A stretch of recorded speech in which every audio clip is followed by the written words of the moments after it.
And now with more on U.S. President Joe Biden's expected visit to Israel is Professor Etyan Gilboa, Professor of International Relations at Bar-Ilan University and a Senior Fellow at the Jerusalem Institute for Strategy and Security. Thank you for joining us. My pleasure. So the U.S. President expected to make an historic visit to Israel, the first since taking office.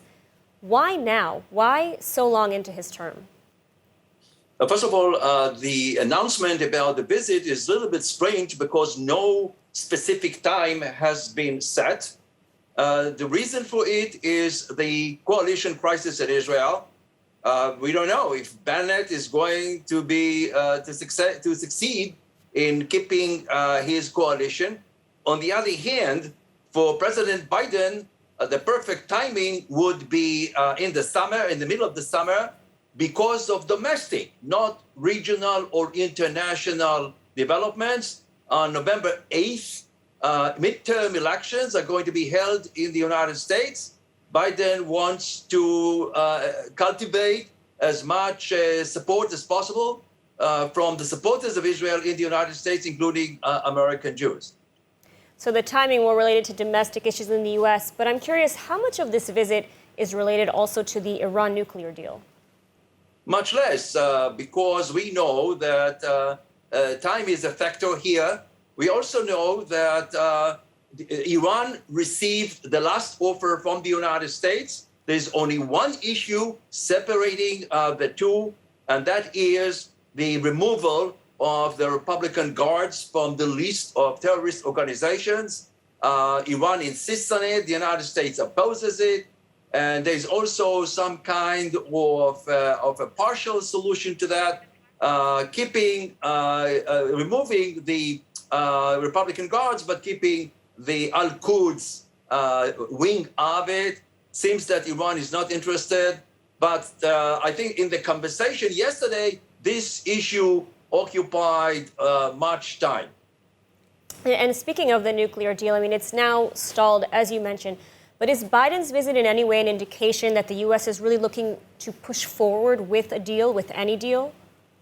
No, but I think that if the agreement is signed, then Israel and the United States will have to negotiate compensation in military hardware and diplomatic support to deal with the deficiencies of the deal. If the deal is not signed, the United States and Israel will have to agree on steps that have to be taken in order to stop Iran. Usually a presidential visit to any country requires many preparations, and this takes weeks, sometimes even months.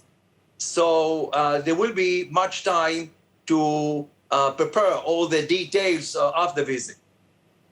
And now, I mean, Israel continually attempting to dissuade the U.S. from returning to the nuclear deal. And Prime Minister Bennett has, for the most part, been quiet publicly, though recently he's amped up his opposition to the deal, especially, as you mentioned, over the removal of the IRGC from the list of terrorist organizations.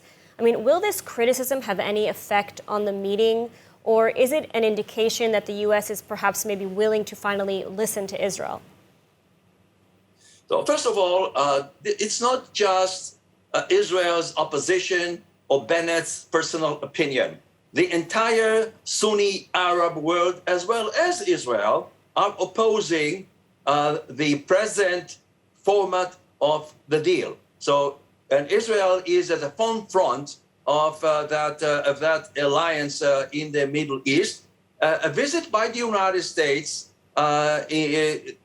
could, among other things, send a message to the entire Middle East that even if an agreement is signed, the United States is not going to abandon its allies in the Middle East and will take all the necessary steps to improve the military protection of its allies. So looking to assure Israel and its allies, in other words. And now, what other issues are set to be discussed aside from Iran?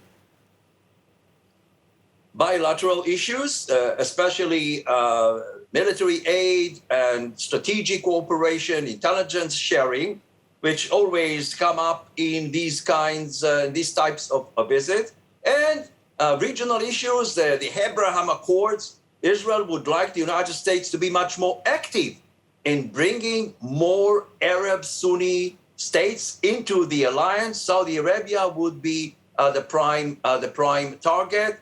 And obviously, the Palestinian issue right now, yesterday in the conversation, the Palestinian riots on the Mount Temple and Hamas behavior were discussed. And so I imagine that these issues are going to be also on the agenda of the visit when it occurs. All right, Professor Etyan Gilboa, thank you for taking the time to speak with us today. Thank you.